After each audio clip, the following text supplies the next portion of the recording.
Blood Red podcast from the Liverpool Echo. It's the Liverpool Echo, courtesy of the Blood Red channel. I'm Guy Clarke. Welcome along. The homecoming is almost here. 10,000 Reds to return to Anfield as Jurgen Klopp's Liverpool look to soar past the Eagles and into next season's Champions League. A late dash for the line. Can Liverpool now see the job through?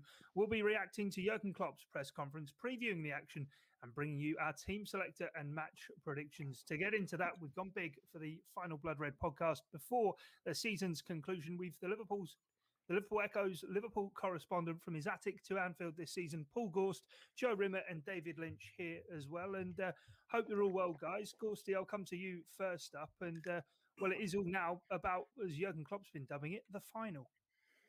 It is. I mean, it's not the first time Liverpool have had to win on the last day of the season, is it, to secure a place in the Champions League? And Jurgen Klopp's been keen to stress the point that almost in every season that he's been here at the club, that they've always had something to fight for, whether it be a Europa League final, a Champions League final, or three games on the last day of the season where they've needed to win. So it's something that they're used to, apart from last season, of course, when they won it with 7 games to play. So it's a bit of a pressure situation, but not a new one for them, not a new experience. So he thinks that all they've got to do is focus on themselves, drown out any noise from Leicester or Chelsea, and just go and finish the job that they've started. I mean, it's incredible that they're in this position when you think of how bleak it looked in March.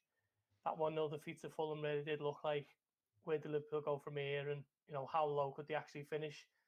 And I think with 9 games to go, they were 10 points behind Leicester, were they, with 9 goals.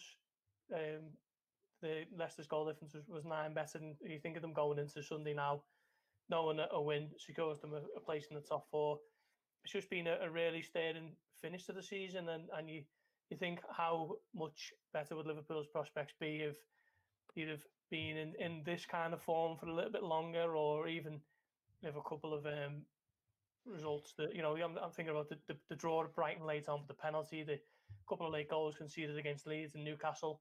Of course, it's all shoulda, woulda, couldas, but Liverpool's season would have been much different had a few small things not gone against them and a few massive things, which are obviously the injury problems. So, all in all Liverpool need to do now is beat Palace, finish in the top 4, and then we'll say no more about this dreadful season.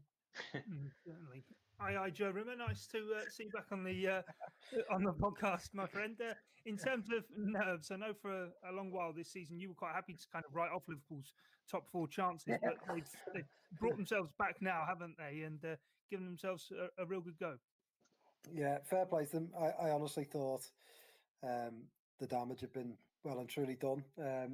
But they've put the sort of run together that I just didn't think that they'd shown they were capable of this season. It would be nice if Liverpool did things the easy way for a change, but it wouldn't be Liverpool if you're not leaving it late on the final day and all that. So, but yeah, I mean, I think you have to give the players a lot of credit because they've shown a lot of guts to get through this period. Because let's not forget, even this last sort of, what was it? Someone said to Klopp, he's got 23 points out of 27 available, was it? Something like that.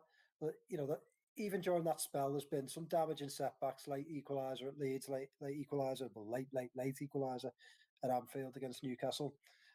And they must have hurt the players, they felt like defeats and, they just got on and carried on and they've come through some tricky games. And they're the sort of games that have been catching Liverpool out this season. So I think it's been a really gutsy run. And I think it's the sort of run that just gives you a bit of confidence back that, it is the same team that, ran Man City so close season before last, won the title last season. They still have those guts. They still are those mentality giants that Klopp talks about. So, and people have stepped up to be counted.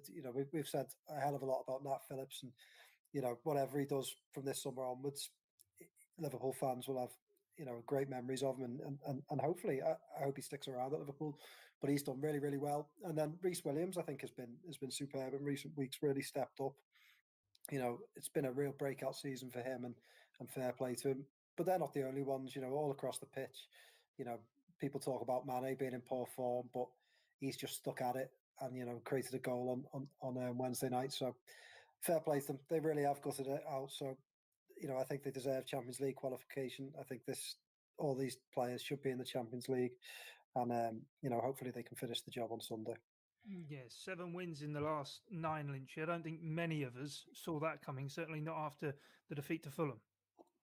Yeah, I think on a few of these podcasts, and I think I've said it a few times, is that after every little setback, it was almost like, well, I don't know really why we're expecting more. This team's proven time and time again this season that with the problems they've got, obviously those injuries they've had, that it's not a very good Liverpool team. And I know I've said that before, and then I think over the last few games have just completely proven me wrong. Not necessarily, obviously, we're not saying it's a title challenging Liverpool team or they're showing unbelievable quality, but just the sheer grit has been so impressive. Performances coming from players you didn't think had it in them. Obviously Joe there mentions that the two centre halves have just been incredible, haven't they? For two players who you don't really expect to reap the rewards of getting into Champions League if Liverpool do it. You wouldn't think either of them would really, in normal circumstances, play a minute of that competition next season, and yet they just seem utterly determined to drag Liverpool over the line. I think the manager, the way he's gone about mitigating for that slight weakness there at centre half and making sure the spine of the team's strong. Trent Alexander-Arnold, we talk about him being captain material, don't we, in the future? And I think his performances in recent weeks, in terms of just dragging Liverpool over the line, he's been absolutely key to that. And another player I really want to mention actually is Thiago, someone who I've been critical of his performances this season. We know he's a better player than he showed in the early part of the season, but he has been as key as anyone. Particularly, I think these last 3 games have been his best in the Liverpool shirt. Just both sides of the ball phenomenal. We know his quality in possession, but he seems to have just sped things up a little bit. So he doesn't seem to be getting caught on the ball quite as much, and he's showing all his quality there. And then on the other side of the ball, not getting caught as much on the wrong side, not picking up those silly yellow cards. He's just been an ideal midfielder in a Liverpool midfield under Jurgen Klopp, really. So just so many great performances these last few games, and I think it's got to the point where you can say, and I don't think you would have said this a few weeks ago, is that if Liverpool do end up in 4th, they have deserved it, because this run has been worthy of sneaking in there. I know they've been reliant on a few other results, but to put together that run, given everything that's gone before and the opportunities they had to put their head down and just say this isn't our season, I just think remarkable effort, and you just hope they can get over the line now, because they do fully deserve that reward. Yeah, I'm glad Dave mentions a few of the individuals there, because that was one of the things I wanted to talk about, actually. Gorst, you've obviously had a chance to see Liverpool up close and personal throughout the course of the season. Who have your sort of main characters of the season for Liverpool been? And I've said recently Nat Phillips will probably be the cult hero of the season for Liverpool, but so many of the different individuals at differing times have had to step forward and be counted. Yeah, well, you look at Mohamed Salah with his 31 goals and you think, where would Liverpool be without those? So he's probably the standout man, isn't he? And it's a strange one, really, because you think he scored 31 and there's not a particular game or performance or even a goal that kind of sticks out. It's all just kind of ticked along nicely, seemingly all season, and he's kept Liverpool in the hunt, hasn't he, with those goals? I think he's level with Harry Kane in the Premier League Golden Boot race with 21, is it 22? So he's definitely up there. Also Fabinho, whether he's played at centre back or as a defensive midfielder, he's been exceptional, and I think moving him into that defensive midfield role was the catalyst for this run. Liverpool have won 7 of the last 9. They're on a 9-game unbeaten run. Obviously, the draws with Newcastle and Leeds came when he was at centre-back rather than in midfield. So he's been superb all season. He obviously had that month or so out with a hamstring injury, I think, but it wouldn't be a Liverpool season without some sort of defensive injury.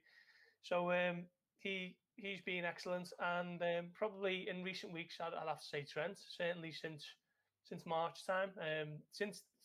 Funnily enough, since the return of football from the last international break, he just seems to have had the bit between his teeth. I thought he had an off night against Real Madrid away, but so did pretty much everyone else. But other than that, I thought he's been excellent. Real Madrid at home, he was superb. Arsenal away, it was an incredible performance, really, and I thought he was really good against West Brom, and he was good the other night, and he just seems to be putting it together at the right time, really. So I'd probably say those 3, and as Lynchy says, Thiago's really just starting to come into form now, isn't he? So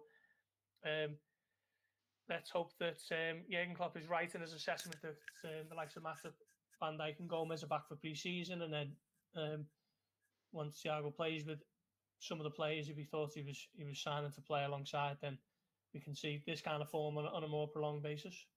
Just to come in there on the Salah point, I really should have mentioned him in terms of people who've been outstanding this season. But I thought one of the things that I really admired in his last performance as well is that he went into that game knowing that he had an opportunity there to get ahead of Harry Kane in the goal scoring ranks, didn't he, ahead of the last game of the season.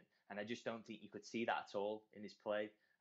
Just not selfish at all. Just, all that running that he does to protect his fullback and all that, and making sensible decisions in the final third. I think it's not something you necessarily associate Salah with, and people talk about him like he's a selfish player, but I think his performances in recent weeks have been completely unselfish, and he, is not just thinking about ensuring he gets a golden boot so that he can get his big move or anything like that in the summer. I think you saw in his celebration at West Brom, the Alisson goal as well. I think he just looks like someone who's completely committed to getting Liverpool in the Champions League, because that's where he wants to be, and he wants to be there with this club. So that's something that's maybe worth pointing out is stood out in recent weeks.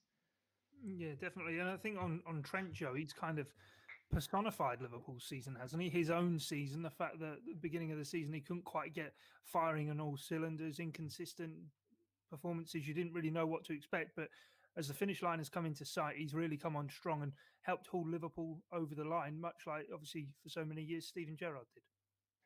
Absolutely, yeah. And I think you've seen, all the players we've mentioned just then, I think you've seen their personalities really come through, their passion and their drive. And, I think Trent's reaction when Alisson scored, I mean, I know they all sort of celebrated quite wildly, but there was something about Trent that I just spotted. I thought the relief, the sheer emotion with Trent, I think was there for all to see. And look, I think he's faced some ridiculously unfair criticism this season, Trent.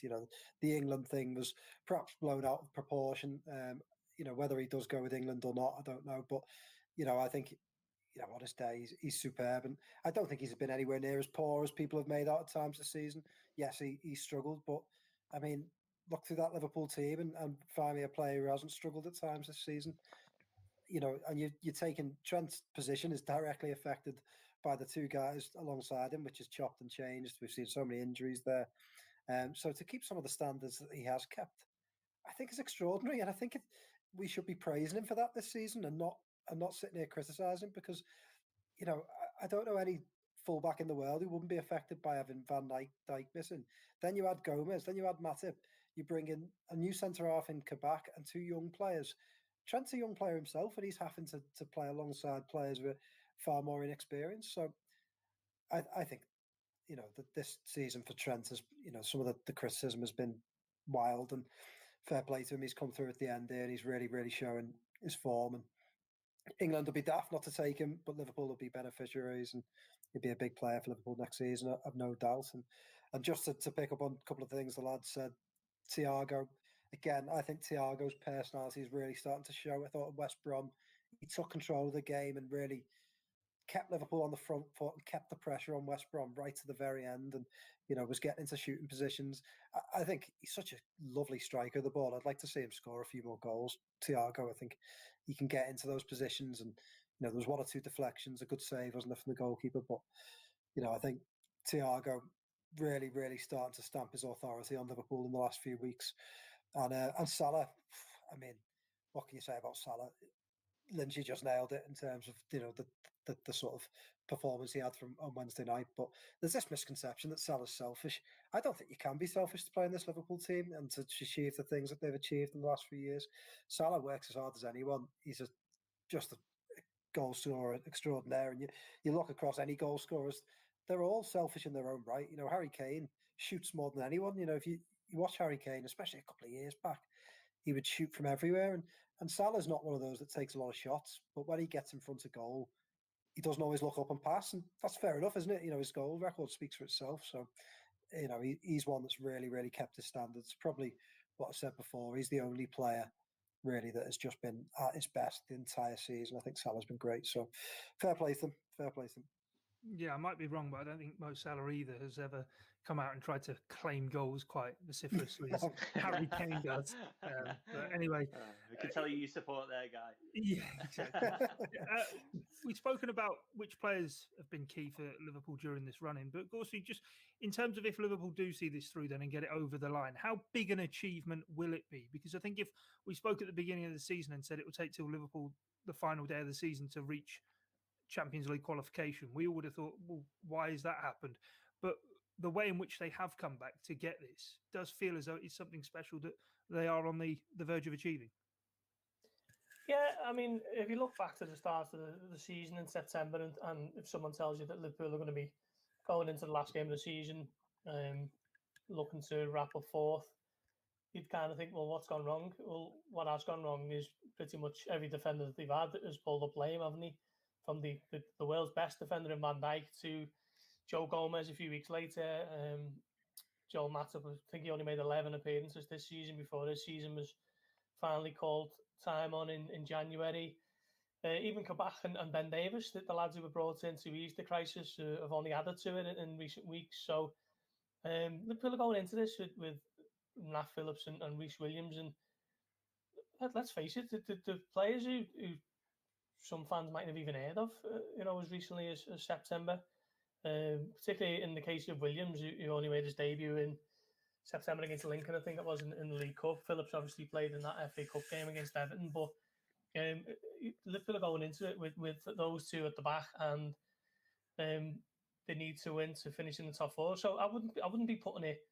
It's not the same as winning the Champions League or winning the Premier League or anything, but given the hurdles that have been in Liverpool's way this season, so many injury problems, and I think sometimes it gets a bit glossed over in terms of outside of the Liverpool bubble. Like, we know, don't we, that it's three centre-backs, and Jota was out for 3 months, and Henderson's been out since February, and Fabinho was out for a month, Alexander-Arnold.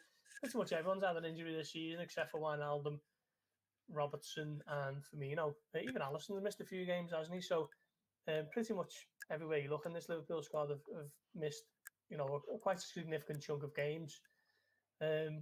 And the fact that they're still in the hunt for a place in the top four speaks volumes about the character and the mentality of the squad. And at times that hasn't always been there this season, particularly with the 6 games lost at Anfield. Looking at 3 or 4 of those as games that they normally would be winning. But as Joe says, fair play to them. They've peaked at the right time, and now it looks as though they're going to finish off the job. So it's been an exceptional achievement, really, when you think of what has been placed in front of them.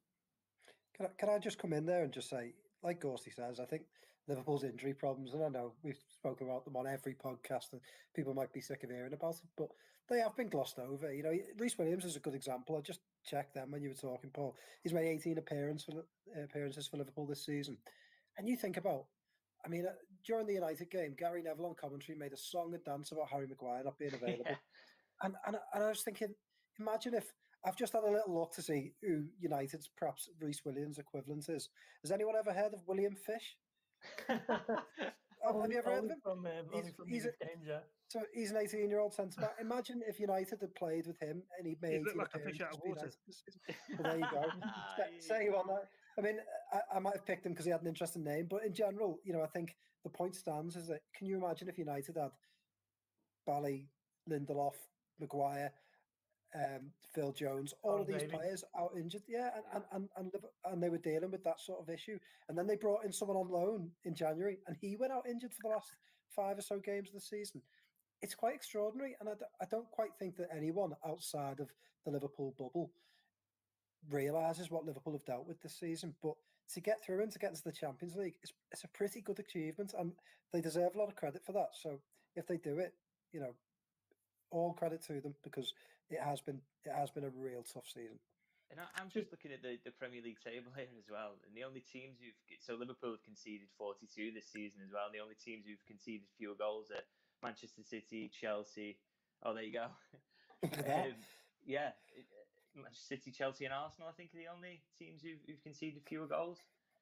Which is, considering, like you say, if someone at the start of the season told you Reece Williams was going to make 18 appearances this season for Liverpool, you'd been like, what's gone wrong there? How is that happening? And I think that just is testament not only to the young lads who've come in and taken the chance so well, but also the manager just for creating an environment where that weakness or potential weakness has just not been, teams haven't been able to consistently expose it. I just think it's an incredible achievement from Klopp and the players really to get to this point. And you maybe will get a little bit of stick if you say that, and it's top 4 a trophy these days, and look what Liverpool are celebrating now after what they've done in recent years. And but that is just nonsense, because in the real world, where you have to put a team together, you have to put a team on the pitch, and sometimes they're tired and they're playing too many games in a week, and all these other challenges, and the people, and they've got other worries in their lives and things like that. When you have to compete with these things and create a winning machine, the fact that Jurgen Klopp's done that to a sufficient level to get them in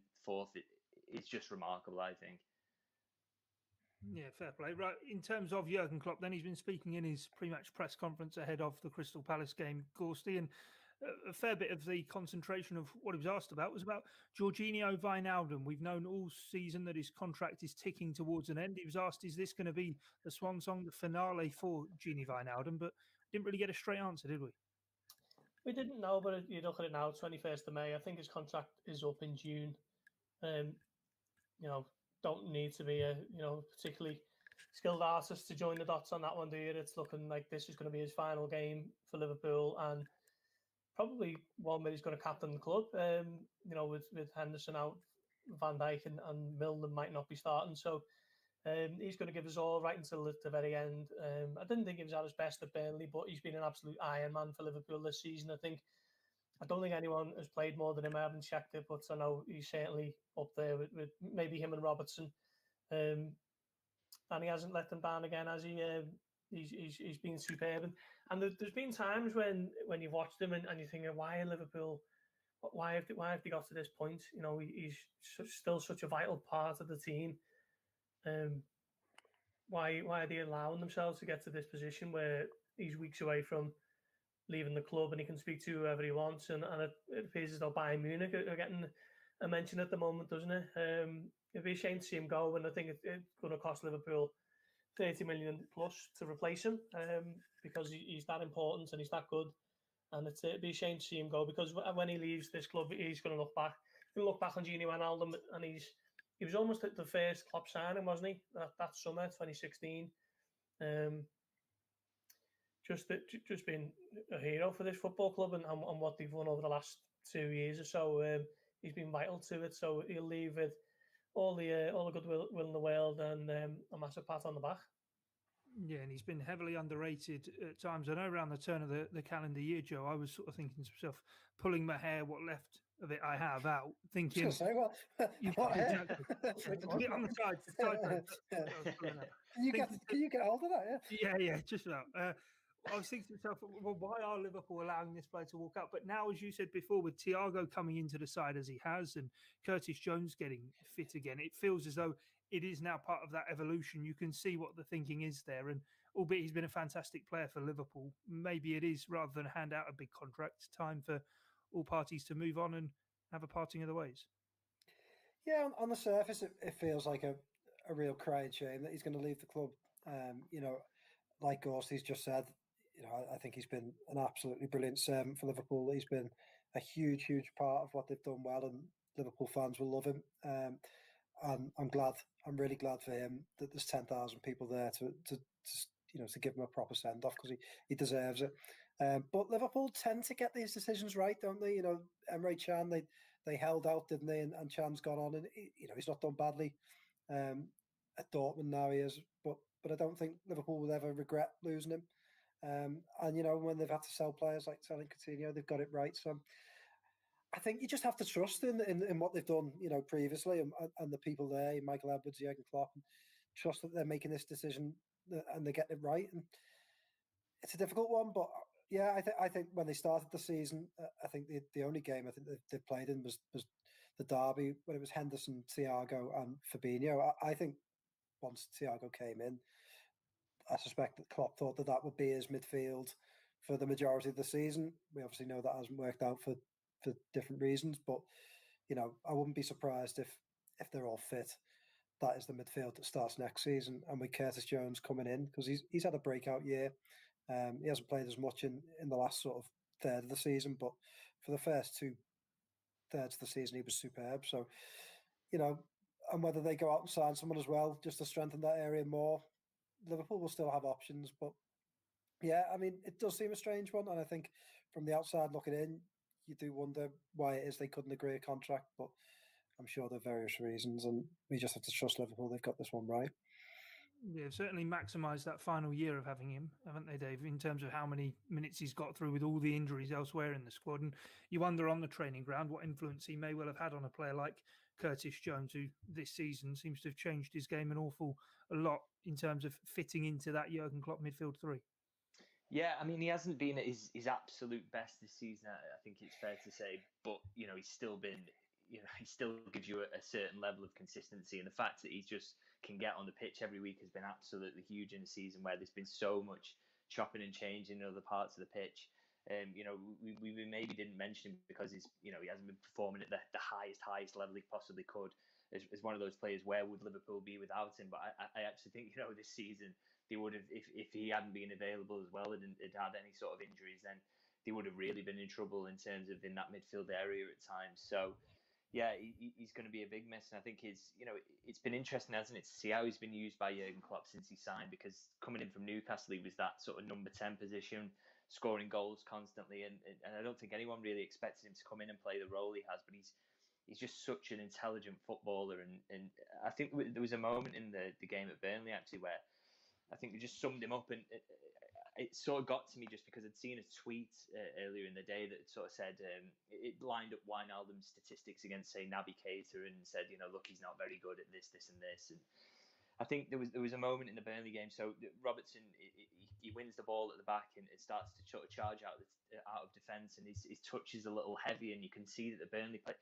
as soon as Wijnaldum sees that the touch is heavy and there's a chance the Burnley player wins the ball, he's already sprinting to the left back position to fill in. And as it happened, the Burnley player won the ball and played it out to that side, and Wijnaldum was already there willing to fill in. Now, there's not a statistic that will ever tell you that, but it just highlights to me how smart a footballer and why he's been so important in this Liverpool team in terms of just filling gaps and keeping things sensible. He may not be the flashiest with the ball and his passing. He can't play the passes that even Henderson can play, and certainly Thiago can play, but he's just been that model of consistency and sensible play in a team that is all action at times. And I think Liverpool, big decision to make over whether they replace him, because I know obviously the plan was originally, wasn't it, to maybe go into this season and use Fabinho at the back more, well, occasionally if needed, to give him games and go with that 3 centre half. But I would argue that if they are going to sign a centre half, they probably do need a midfielder as well, because I think, with some of the injury problems they've had in that position, and you're losing someone as reliable as Wijnaldum, that they probably do need to get someone in who's got a really strong fitness record, because players like that are just invaluable. And even if it is the right time for Wijnaldum to move on, then you will certainly, of all the qualities, you'll miss his availability. Yeah, definitely. Well, that's one player who looks set to be leaving Liverpool. Now on to one who could well just be getting started after his loan spell from Schalke, and that's Ozan Kabak. Gorst, he's been speaking with the Times, and he said, albeit he's not spoken directly with Jurgen Klopp about whether the move will be turned permanent, there is that clause in the loan deal. He's really hoping it will be. Yeah, he seems desperate to stay by everything that you read today, and why wouldn't he? I mean, Schalke have just been relegated. They're in absolutely dire straits, both financially and on the pitch. And he's at a Liverpool team who are threatening to challenge for the Premier League title next season once everyone's back, present and accounted for. So you can understand why he's keen to stay. He's turned 21 in March. He's an experienced player for his young age. Obviously played for a huge club in Turkey, in Galatasaray, and then a massive one in Germany, in Schalke, despite the recent problems. So he's got plenty of experience of handling the kind of expectations around the big club, but obviously not many bigger than that than Liverpool. But I think it might be a bit too soon to judge him, and he might be a little bit hamstrung that he will be judged by playing alongside players who aren't going to be playing much next season when everyone is back, as I say. So difficult one for everyone to make an assessment of. I think if he was 2021 coming out the Liverpool academy, you'd be looking at him and thinking, Liverpool have got a good one here. This lad's going to be, do something. But are they going to be paying 18 million for that? From what we've seen so far, I'm not too sure, because finances aren't exactly going to be a wash this summer for any club really, and Liverpool no exception. So I think Liverpool are going to be looking for a big kind of statement senior centre back this summer. I think we know that by now, don't we?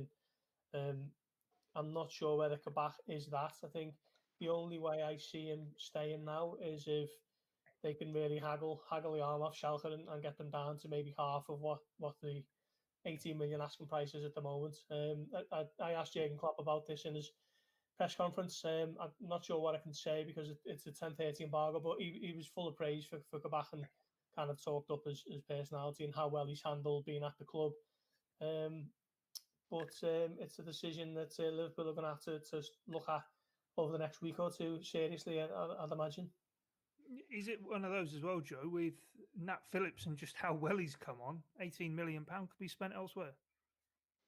Perhaps so. It's Kabak's a really difficult one, and I think he's going to give Liverpool a really hard decision this summer, just in the sense that 18 million sounds like a lot, but we all know in this market it's not a great deal for a 21-year-old centre half. And at 21, how many other centre halves are there in Europe that are playing quite as well as him? I don't know. It's a difficult one. I think, Paul says whether they can haggle it down. If they could get it down further from that, then I think it would almost have to be a no-brainer, because even if Liverpool bought him, they'd probably be able to sell him on for more than that. So it's difficult. I think he's probably got a higher ceiling than Phillips and perhaps Reece Williams. So, Phillips is one who, I can't praise the guy high enough, but I think he's earned himself a good move now. I think Premier League club or a higher Championship club would probably be looking at him. Reece Williams probably can go out on a decent loan. He was at Kidderminster, wasn't he, a couple of seasons back, but he could probably be looking at the Championship League One. So Kabak, I don't know. Obviously, it's a hard time, and Liverpool aren't made of money at the moment. So, the 18 million perhaps is a great deal to them right now, but it feels like one where if you bought him, you couldn't go wrong, because you'd either get decent money back for him, or you've got a 21-year-old who's got a lot of experience as one of your options. So I don't know. I suspect that they won't keep him, just because the sort of vibe you feel like you're getting and what you're reading. It looks like they're going to target one centre half and perhaps a bit of a higher profile one, but I think he's a good young player, and at 18 million, it's a decent price. What do you make of it, Lynchy?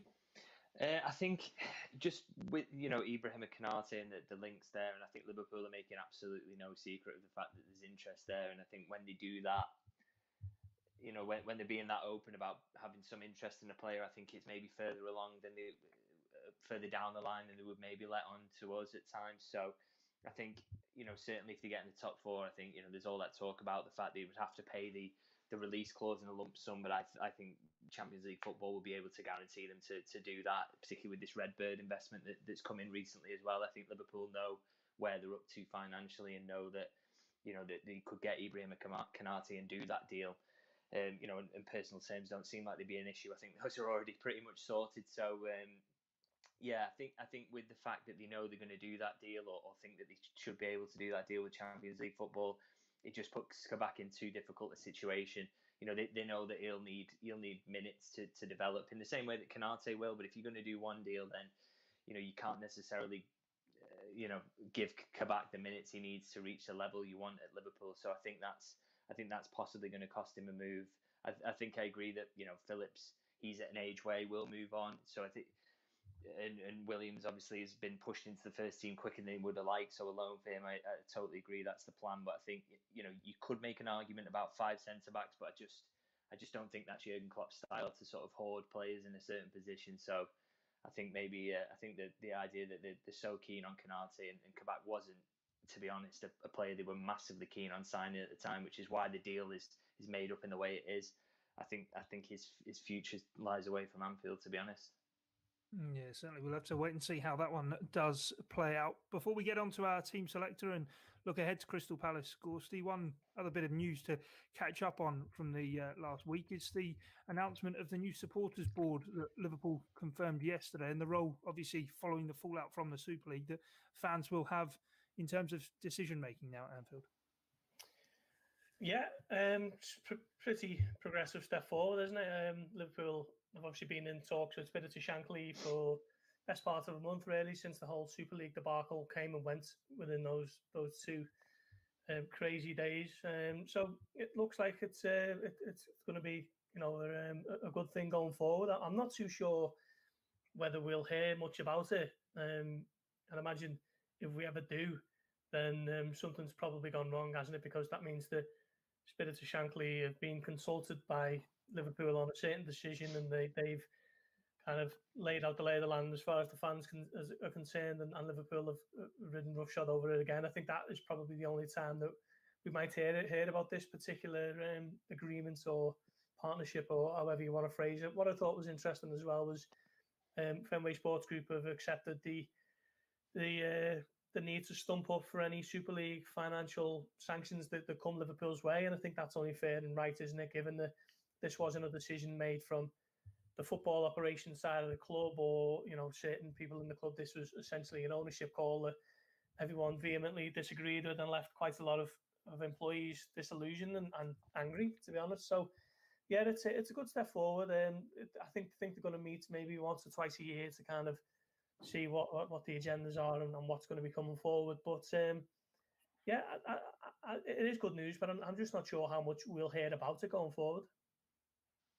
No, definitely right. We will keep an eye on that, and if obviously, as you say, Gorst, if anything comes more around, it will be, of course, covered across on the Liverpool Echo website. Let's get into then the final day of the season. Crystal Palace coming to Anfield, 10,000 fans at Anfield. Roy Hodgson's finale, his send-off farewell as Crystal Palace manager. I'm sure there won't be a dry eye in the house show. Yeah, I mean.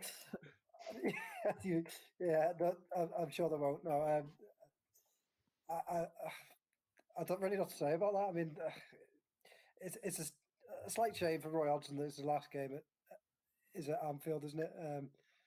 But Liverpool fans don't have any good memories of him at all, really.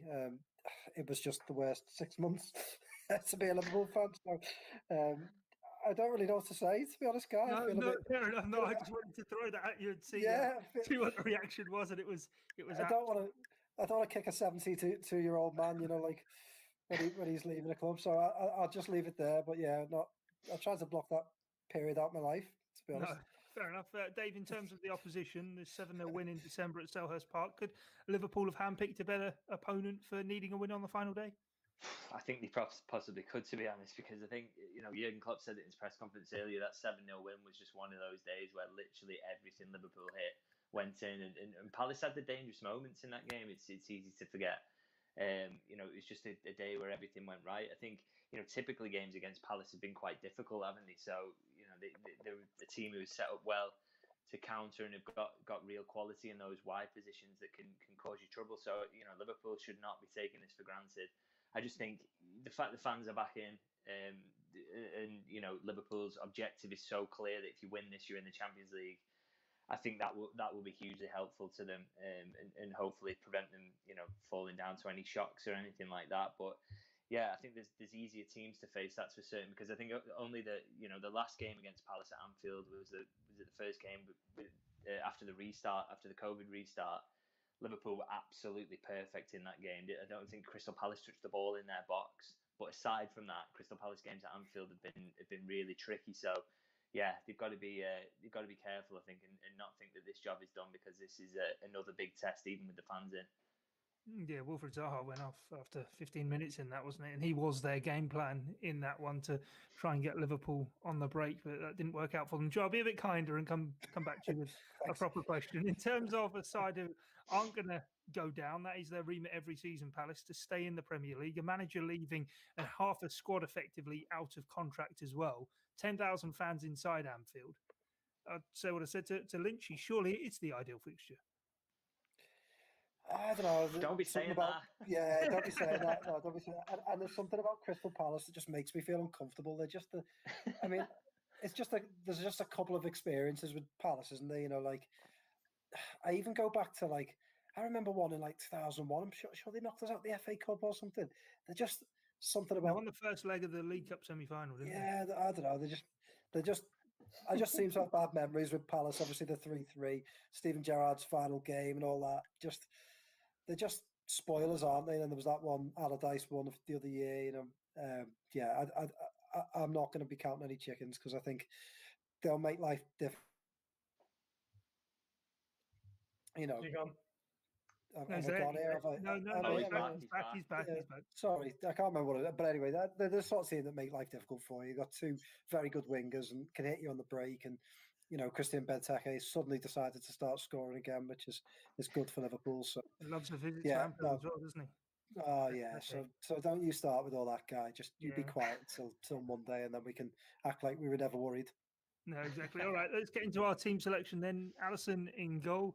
Hopefully he's not needed up for another corner. Gorsty, back four, same as it was at Burnley and at West Brom? Yeah, I don't think there's any choice, is there? I mean, Simicast come on the other night for a rare run out. Finally know what he looks like. But yeah, I mean, you can't really start changing the back four at this point, can you? No, okay. Joe, what about the midfield? Well, I'd be just going for Fabinho, Thiago, Wijnaldum. I think, you know, Wijnaldum will have something to prove his final game. Thiago's been great, and Fabinho is an automatic starter, isn't he? So yeah, looks so. This might be the quickest team selection of the whole season. Lynchy is the forward three, or I don't know. Could Ox not play on the left? Mane's still looking shot of confidence, and he did come off the bench and score the other night. No, guys. Fair enough. I can't see it. I think it is. It's a team that picks itself, isn't it? You know, all season Jurgen Klopp's been trying to find some level of consistency, and it's just sort of fell into his lap in these last few games. I think he won't want to break that up for anything. Maybe, you know, Oxlade-Chamberlain getting that goal, that might be nice. Just going into the last 10 minutes if you need a goal, but let's hope it doesn't come to that. Okay, man for the big occasion. Divock Origi might well be needed off the bench, but we'll have to wait and see. Right, in terms of match results, then, and top four predictions, Liverpool going to make it, and what's the score going to be? Gorsty?